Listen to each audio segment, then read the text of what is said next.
Today I'll be taking you to one of the biggest townships we have in Johannesburg, South Africa, a place known for its rich history, as well as it will be able to give you a better understanding of South Africa, South African history. Wow.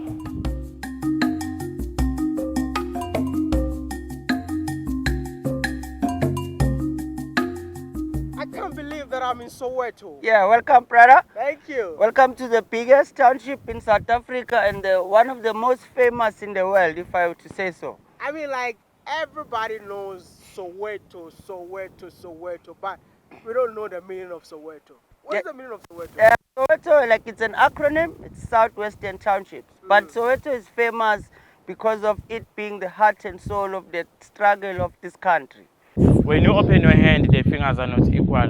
You close your hand, the fingers are equal. We may not be equal out of Soweto. In Soweto, we are equal. There is no black and white.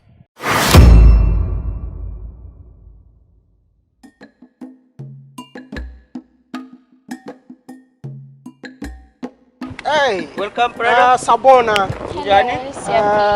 Yeah. This is how we greet you. This is love. Love. This is peace. Oh, okay. This is happiness. This is friendship.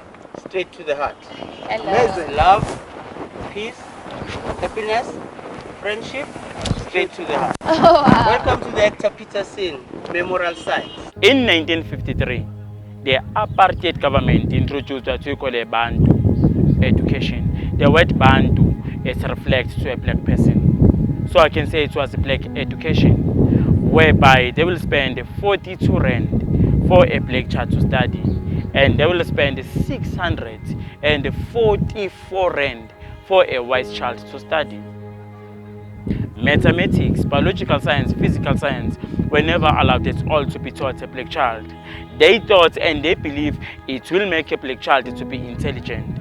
Instead, they will tell a black child how to do the handwork, how to do a washing, a garden, to sew, to cook, to clean. The kid said, no, that's not education. You are training us to be slaves. You want to do the very same thing that you did to our parents. You gave our parents a skill on how to work. When they know how to work, you've auctioned them out of the country as slaves. Then you say that it's a Black Friday. You want to do the Black Friday to us? No, we want equal education. 1974, the kids, they were forced to learn everything in Afrikaans. 1975, they failed. 1976, these young ones, they said, no, we have to have a meeting. But how? Because if we meet in public, they'll take us to jail because of the Group Act law. No, let us go to the community hall and we pretend as if like we're having a church service. Once they were there, they decided to write a memorandum. We want equal education, we want English as a medium of instruction. Right now, we have the memorandum. Who is going to submit the memorandum? Because if I go there alone, they will kill me. If we go there as a group, they'll take us to jail. Our parents, they will be in trouble. Must we give up? No, backward never, forward forever. We are not giving up. Let us have a peaceful march that will start from our schools. Then we will get at Orlando Stadium. From Orlando Stadium to Orlando Police Station. Then we submit the memorandum peacefully. No weapons are allowed. Let us do this on June 16. Because on June 16, some of us will be writing Afrikaans as the exam. So let us march on June 16. June 16, 1976, it was Wednesday. When they started the march, it was very, very cold. There were 600 with different placards written, "To hell with Afrikaans. Afrikaans must be abolished. If we learn in Afrikaans, let the white people learn in Zulu." The young ones, they joined. We don't know how many that they joined. It's estimation of 15,000 to 25,000. When they get to the corner villages and Muyama Street with different placards, they were singing different songs. One of the songs that they were singing is the one that we use today as our national anthem, Nkosi Siyelela iAfrika. By the time the song was never allowed, they find you singing that song, you're in trouble. The police, they drew the line and they said to the kids, we give you 5 minutes to disperse. Go back to your schools. They delivered the message in Afrikaans. The kids didn't understand. They were singing back in Zulu language, asking, what have we done? Is it a sin that we are blacks? In Zulu. Yeah, it is a song that says, Senzeni na, senzeni na, senzeni na. By the way, the song says, what have we done? What have we done? Is it a sin that we are blacks? So there was miscommunication. By the time, a life of a police dog was more important than a life of a black person. In my culture, if I name my dog with your name, it's an insult. One of the dogs was named Ushaga, after our king, Shaka Zulu. So when they released the dogs to the kids, they took the stones around, they stoned the dogs to death. 3 bullets were shot. The other lady said, I've saw my brother coming. I've waved at him. I've asked him, what are you doing here? Because it was a peaceful march. He didn't answer, he was smiling. My brother, as he was coming, they shot a first bullet. A second bullet, I've never seen my brother. After some time, I saw his shoes. I started to run, pick up his shoes. Saw the tall guy carrying the young boy in his arms. That could be my brother. I started to run. Please, bring him down.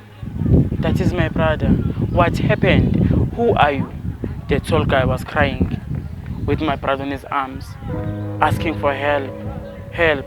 He then touched his pile and responded to me, it's finished. Your brother is dead.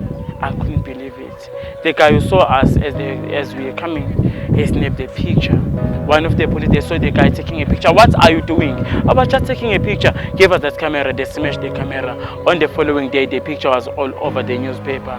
That is the picture on the other side. Hector Peterson is the one who was shot first on the scene. He was the youngest to die on June 16, not the first one. The first victim was Hastings Love. Hastings Love was only 15 years of age. He was not a part of the march. The youngest of them all was Lilimiti. Lilimiti, she was just a kid. She was only 8 years of age. What she did, she just did Amandla sign that shows unity. The police, they shot her with a 9mm. A bullet went from her back through her heart. She died immediately. The other lady said, I was working. I had to walk for 5 hours. When I get to Soweto, it was dark, smoke everywhere. I didn't care because I was rushing to see my son, my only reason to breathe. When I get home, I step on something. I thought it was a dog. When I take a close look, it was my son. He died in front of the gate. The kids, they were so angry. They saw a white guy who was driving on the street. They stole his car. When he tried to run, they stoned him into death. They cut him. They took his body. They threw inside the bin. Today, some kids, they don't have parents because of 76. Some of their parents are in wheelchairs. Why they kill the kids with no weapons on their hands? Who authorized the police to shoot to kill? Those who failed. What are their stories? After some time, it started to be a war. 20 kids that they lost their lives. 580 to 600 people that they died for Soweto uprising. These trees are called wild dry olive trees. Wow. So as you know, the olive branch is a symbol of peace. They were suggested to be planted by the late statesman Nelson Mandela when he said we should forgive but never forget. So as an example, the late statesman Nelson Mandela planted the first tree. The second one was planted by the former president of the United States, Bill Clinton. The third one by the Nobel laureate winner, Archbishop Desmond Tutu. The rest of the trees by leaders from around here in Soweto. So where the confrontation happened, there wasn't enough space. So the memorial stone was unveiled. So the trees on this other side, separated by the line of fire I told you about earlier on, they symbolize the students. The ones on that other side, they symbolize the policemen. And then lastly, with the name and the surname of Hector Peterson, because during the apartheid era you were classified according to different racial groups.